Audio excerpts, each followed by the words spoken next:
America, and welcome to Invent America, because America invents. This episode of Invent America TV is brought to you by America's Inventor Lady and Home Talk USA. Home Talk is a proud member of the King's Broadcasting Network and has been bringing to you the best of America's home-based product innovation since 1998.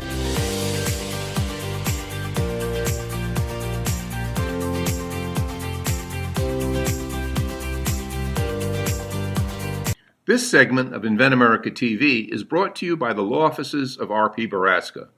RPB law offices have been bringing corporate-level legal expertise to the independent inventor community for more than 20 years. For all your inventing legal needs, trust rpblawoffices.com. Welcome, America. That's right. This is your old host, the Cajun Contractor, Michael King, with Home Talk USA, King Broadcasting, the Cajun Contractor.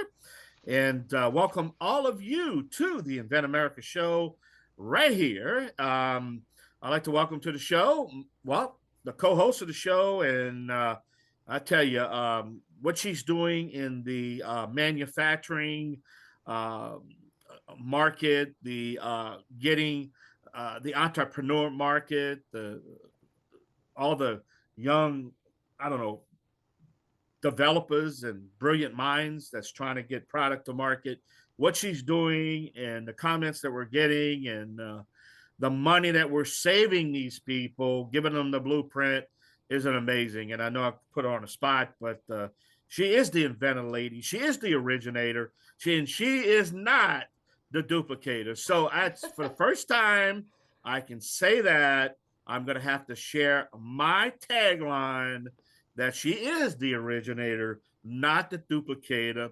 Please don't accept no substitutions. The inventor lady herself, Miss Rita Crompton. Miss Rita, I just gave you top bill there. You know what I mean? You did. Wow, that's pretty awesome. I feel like I've, been given a big promotion.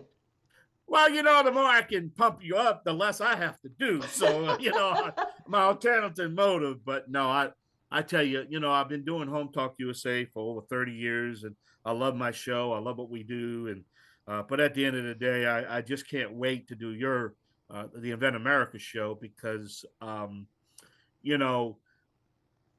can I say it? That each week it's different. Each week we have different.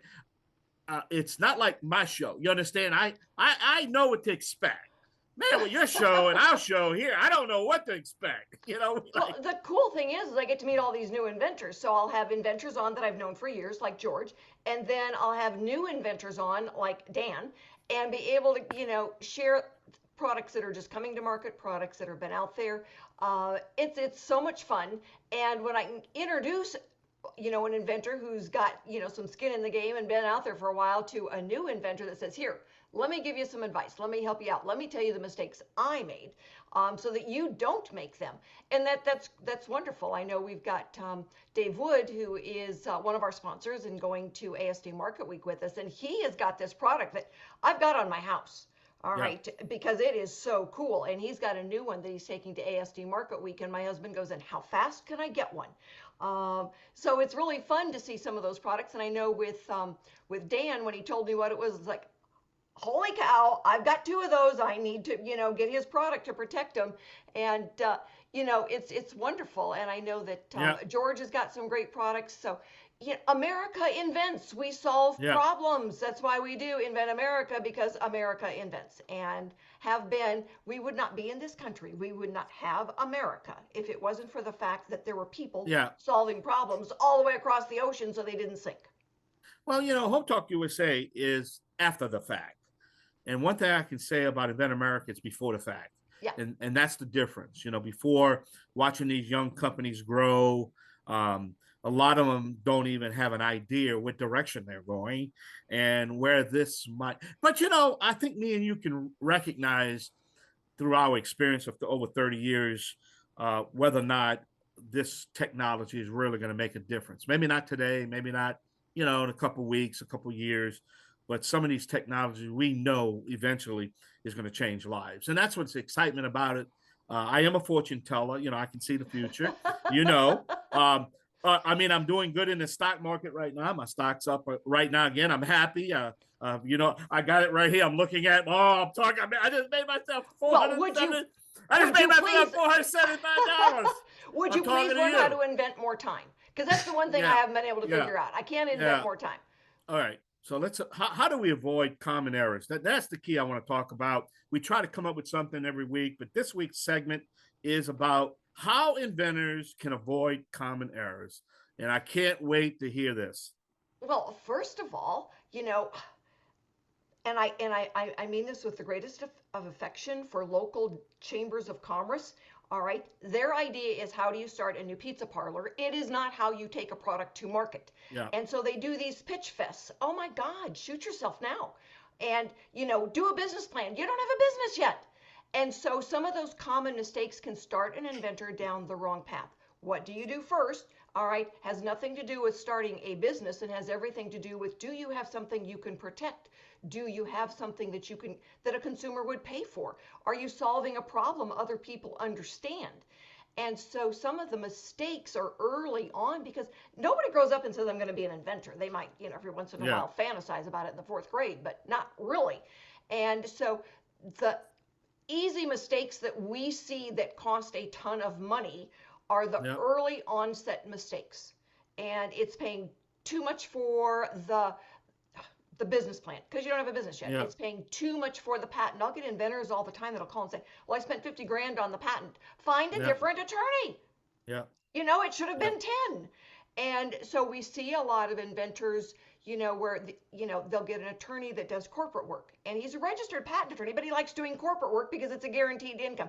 So he either way overcharges or he does a crummy job. Attorneys are like any other place. There's places you go to get your hair cut that you'd never go back again. Well, there's attorneys out there just like it. And my husband is an attorney. I love him dearly. But he would tell you that. I learned that from him.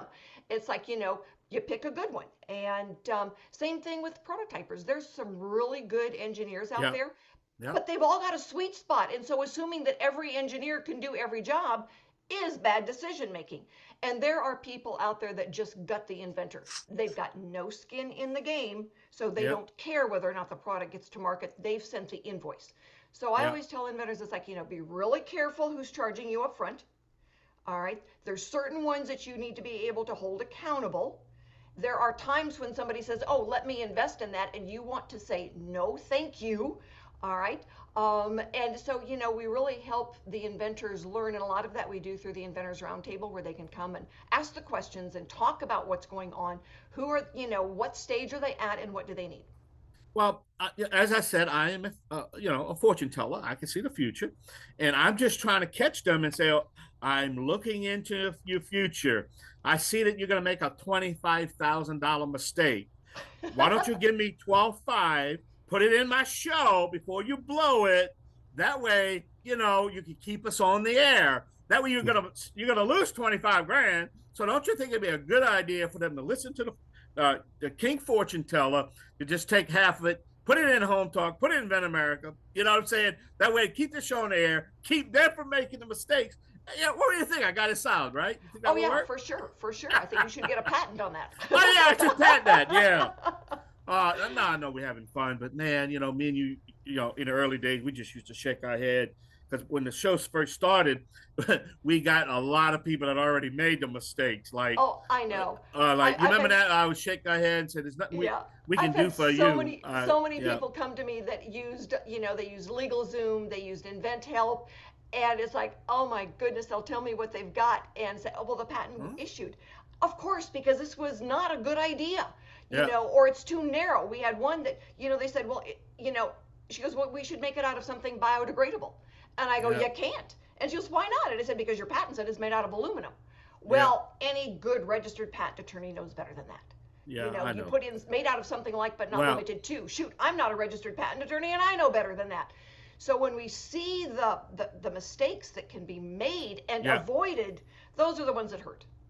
Well, and I want to also mention to everyone, we got to take a short break, and we're going to start with our guests, but I got to mention to all of y'all, Invent America will be back next year, 2026.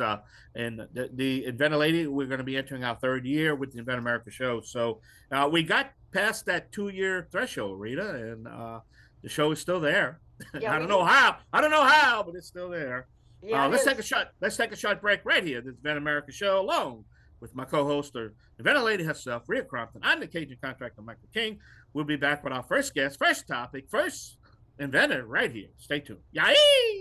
This segment of Invent America TV is brought to you by SearchQuest Patent Search. SearchQuest provides for a comprehensive patent search that searches the entire world and not just the U.S. Patent Office.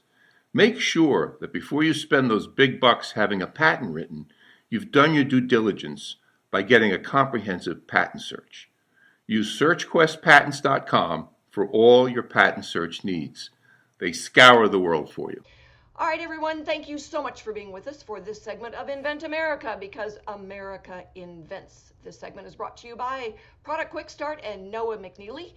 He has done a lot of the prototypes and getting things teed up for manufacturing for our inventors who've gone to ASD Market Week with us. So we want to thank Noah for being out there and helping all of our inventors get teed up.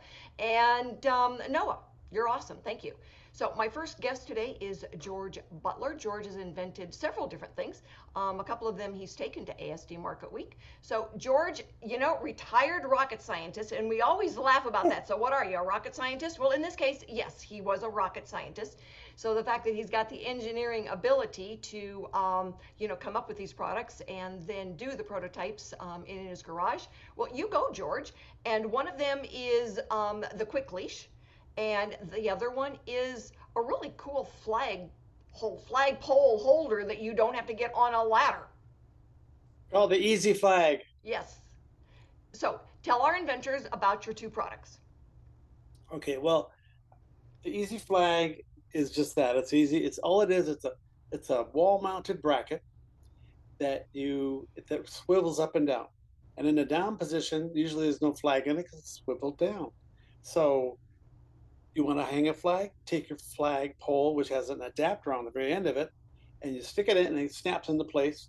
Then you have this special wand with a little fork on it, and you just lift up the pole and it goes click, click, click, click, 4 different angles, and there you have it, whichever angle you want. You take it down, you push it up 1 more click, and it rotates back down again, and you pull it out. No more ladders, easy breezy. My 10-year-old granddaughter can put a flag up on a bracket that's 10 feet high. Wow. So no other product. It's so simple and intuitive that it hasn't been invented already. Blows my mind. I know. And you know what? I've had inventors tell me that, and I'm thinking, that is really cool. I'm not sure why that's not been out there for a long time. So when you look back on your years of doing this, what was your experience with, oh my goodness, what was I thinking? What was your mistake when you got it all done? It's like, what was I thinking? Well, it took a few attempts to make prototypes that worked correctly, okay? It just doesn't happen overnight. And I do CAD design, so that's not hard for me. But then to make these parts out of metal, you got to go to a special company that does prototyping. And there's one in Minnesota called Proto Mole. You send your CAD file to them, and they send within a week and a half the picture of your part with all the parts that might not work right, and I reevaluate them and maybe make some changes. And I send it back. Then they make me those parts so accurately, it's ridiculous. It assembles perfectly, and it works, and there you have it. Now, the problem is working with flag companies. And here's what I learned along the way. Flag companies aren't exactly making a lot of money. And so they want to sell their products at a low cost, which means they got to buy them at a low cost, which means you got some of those flag brackets, they're cheaply made. And that's why you got to get up on the ladder. It's like there's really no attention to safety. And in the business I was in, safety, I actually took a class at the university in safety. And the teacher had some stories that would blow your mind. Some of the things people do that are absolutely ridiculous, but they do it because they got to make the time or whatever. So I looked at the safety aspect very closely, okay? So that's the flag bracket, it works. Flag companies, they looked at it, I sent them the parts, and they sent them videos and all that stuff. Oh, it's too expensive to make or sell, something like that. I'm thinking, okay, that kind of says it all. Yeah, because So they're making the flag. They don't care about the bracket and they don't care about safety. They want to sell more flags. correct. And But so, this is a way to yeah, make it fun to put a flag up on a wall on your eave above your garage or whatever, and take it down. If the wind starts coming up or the rain or something, you can go out there in 2 seconds, bring it down. It's like click, click, you're done. So that's what I had to deal with. That didn't impress them. It was too much money. They couldn't see selling it, and it was weird working with them. Oh, So that aside, I'll bring you to that's why I didn't go. It's just flag companies. Oh, here's something else we noticed. The United States is the only country that puts, for the most part, flags out for people to see. Otherwise, you got to go to some country's post office or a government building or something like that to see their flag. We found that out in Scotland, Ireland, where else? Denmark, France. They don't put flags out. They have a pretty flag. It's really nice. They could care less. I even went into a store and asked about flag brackets. They go, "What's that?" They didn't. No, they didn't. My wife was with me. She said, "I can't believe they don't. They'll sell you a flag. It's up to you to put it on a mount or something like that." It was crazy. well, it is crazy. And I know that, we've got a lot of decorative flags that Yeah, people hang out, yeah, flowers and birds and all kinds of things that we put out there. So, when the the other countries aren't doing it, but we had years ago some folks that did a little pet tag holder, and when they found out that all of the shelf space in the pets area was owned by 4 companies that were making the collars already, they yeah. didn't want this pet tag holder. Both of my dogs still use this pet tag holder. And so what we did is like, all right, where else are we going to go? They sold thousands of these by going to the doggy parks where dogs were losing their tags.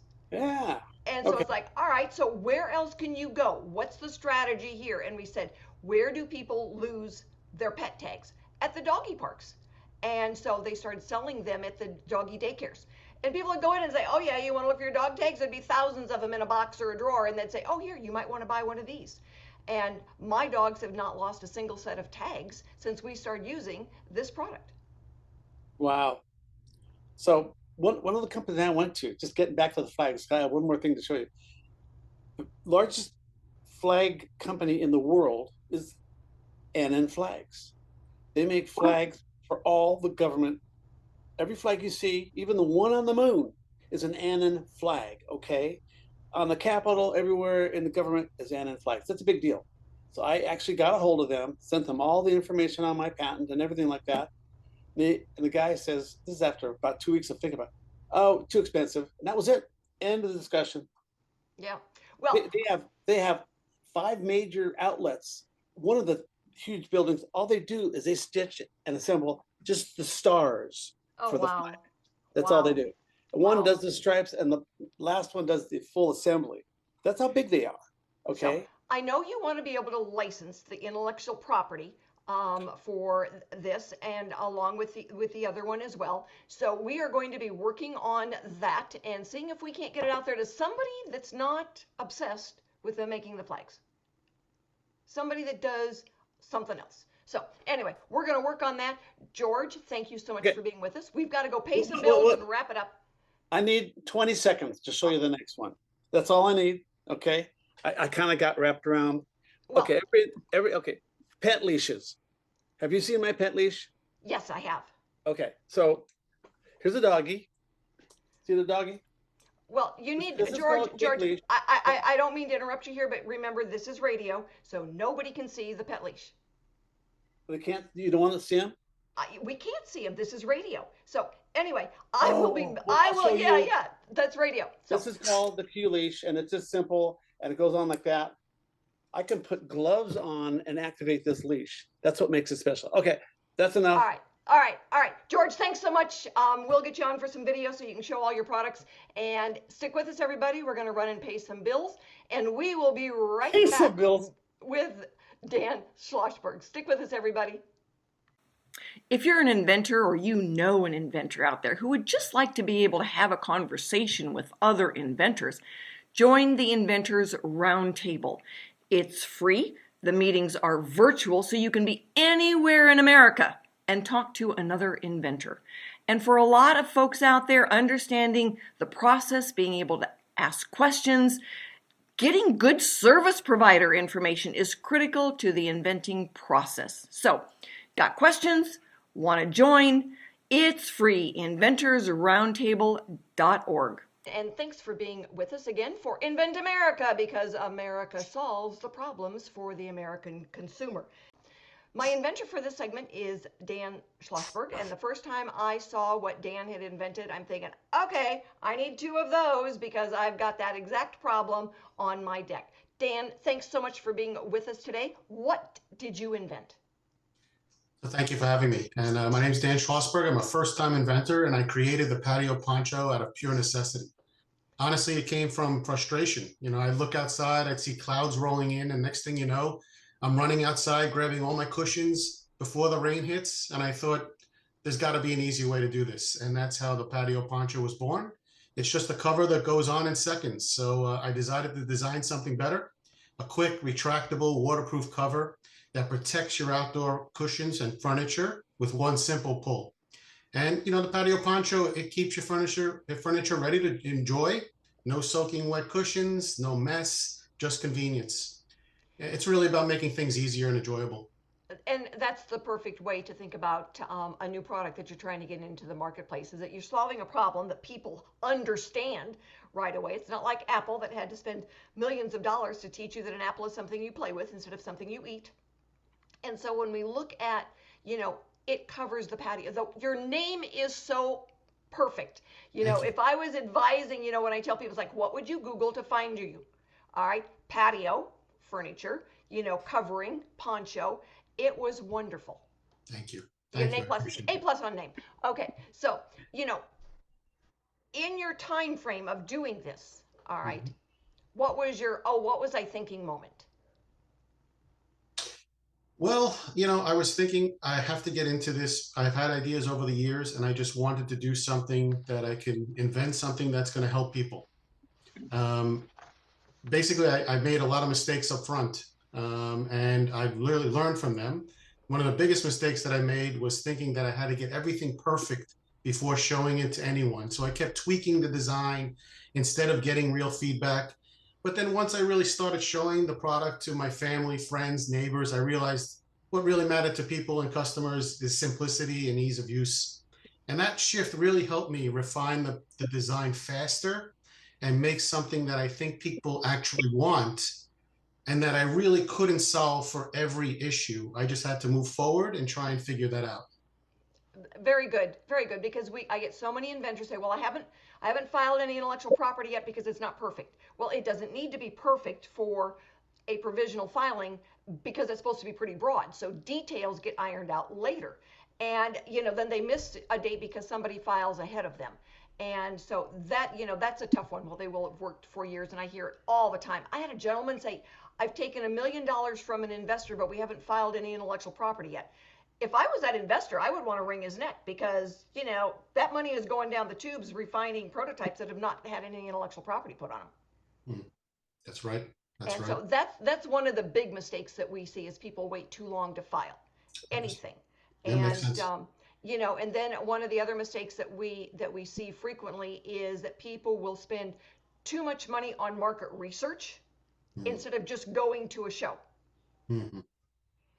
And when we see people go to a show, you know, the professionals are there. They're shaking your hand. They're telling you exactly what they see. They're telling you what they think their consumer price points would be. They give you ideas on packaging, you know, and that makes such a difference. Whereas when you hire a company just to do market research and they talk to a bunch of consumers, they got no skin in the game. You're just an invoice. That's right. I understand. And listen, when I spoke to you and I'm speaking to other people in the industry that are inventors, it's really eye-opening to me. It really is. And to get that feedback Like you mentioned to me, I think the product was great, which I really appreciated. And maybe the price might be a little high, so I've adjusted things. So I'm learning as I'm going along, which has really been helpful. Well, and one of the things that I tell inventors is when you set your price point on 5,000 or 10,000, Hmm. because that's when you license it, that's where they're going to be at. And that gives you a more realistic view than doing a price point on 1,000. Makes sense. Mm. And so those are some of the things that we look at. So what's your ultimate goal, Dan? Where do you want to get to? Right now, from what I'm also learning from other inventors, first time inventors, is that we're really focused right now on brand recognition, getting the Patio Poncho name out there and into more homes. I think that's really important for us. We're really exploring some online partnerships like platforms like TikTok and Facebook to get the name out there, get onto Amazon. But for me, I hope this is just the beginning, man. I want to keep creating products that help people. And I want people to see the product, and I want people to understand the product, and I think it can excel. So getting the product out there so people can see it, that's a big deal. So you've got now inventory, so you can sell product. You've Mhm. got a website. Tell everybody, where can they go to find the Patio Poncho? Thank you for that. And yes, you can see I recommend that you go to the website, thepatioponcho.com, and you could see the product in action. You could see demos. You could see all different things that we have on there, like the videos, the customer reviews, what people are saying. And really, it shows how simple it is to protect your outdoor space. No more worrying about running inside and grabbing your tarps and running and throwing them on there when they blow away, or anything of other things like that. That's really been a big problem for what we've experienced. So that's really what we're looking to do. We're just getting the brand out there. We're getting a huge following on viral TikToks and such, but it's been really good. Well, and when I first saw your video, it's like, oh, holy cow, this is just so obvious and so wonderful. So, the fact that I can put it on the back, and my chairs look exactly like yours. I can put it on the back of the chair. The weather's coming in, I go in, I pull it over, it protects it. I am not running around trying to move all those cushions with the rain and the wind blowing on me. I knew exactly what the problem was that you solved, and I just thought, oh my God, I know this guy. It was so wonderful. Well, thank you Anyway, for that. I appreciate it. we are hoping that you will join us at ASD Market Week. We've got a spot with your name on it, dear, so that we can get all of this out there. And thank you so much for being with us today. We'll get the links up and we will start posting that website. So thanks, Dan. Stick with us, everybody. We will be right back after we go pay some bills. And if you know an inventor out there, or you are an inventor, join us at the Inventor Roundtable meetings, where you can come and talk to other folks that are like Dan and Ian and George and Karen, that will be able to talk to you about mistakes they mastered, successes that they've had, and some good service providers they used, or some of the scoundrels they learned to stay away from. We'll be right back, everybody.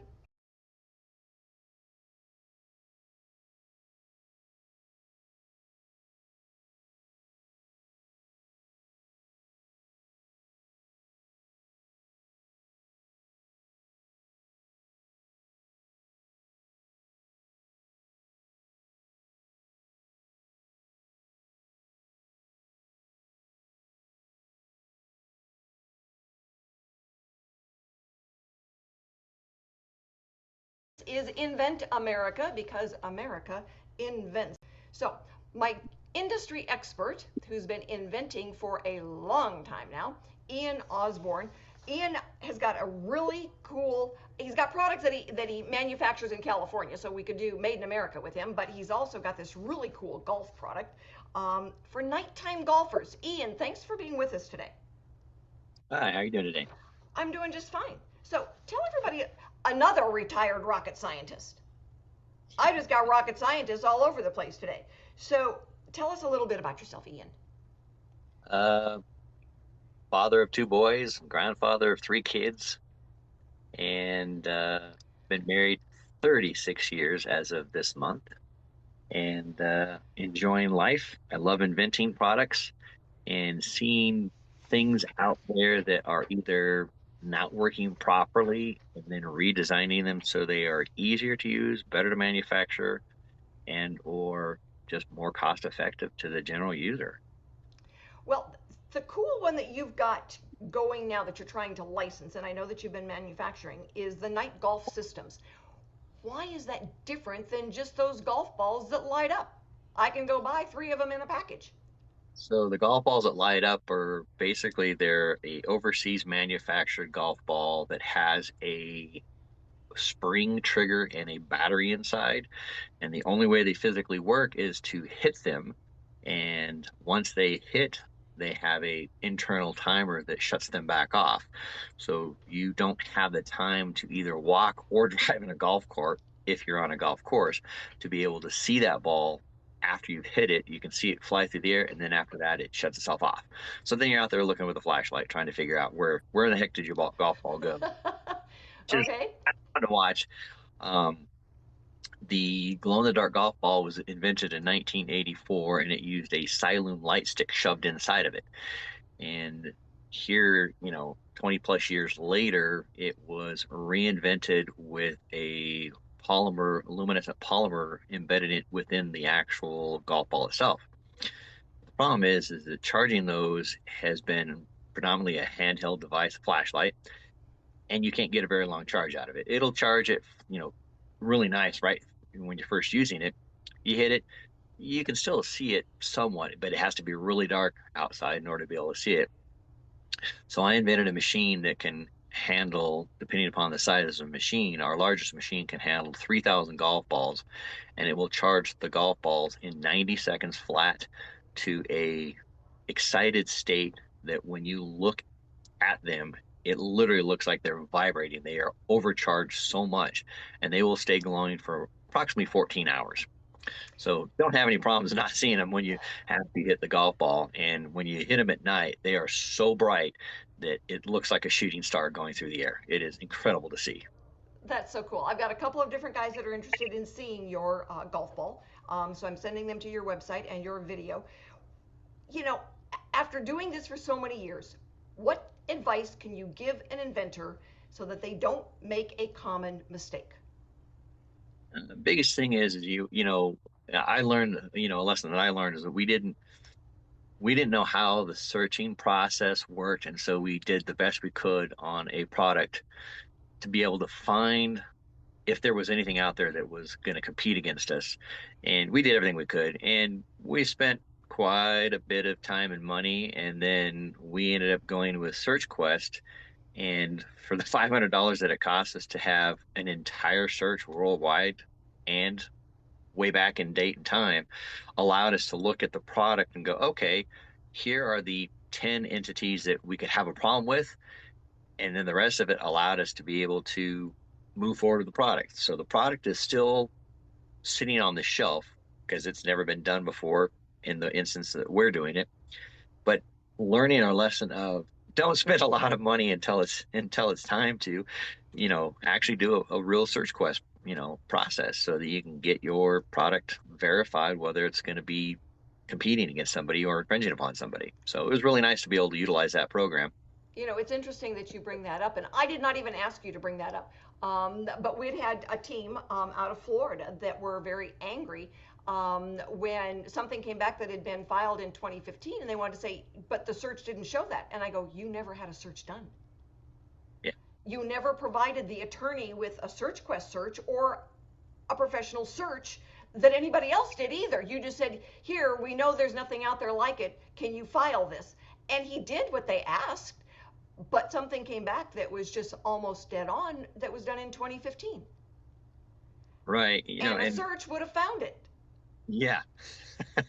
in the process of searching, when it comes to the golf product, we did a search and there was only one item that had a flag on us, and they were so narrowly focused on their patent that I had 50 workarounds on it. And so we basically patented all 50 of the options around it.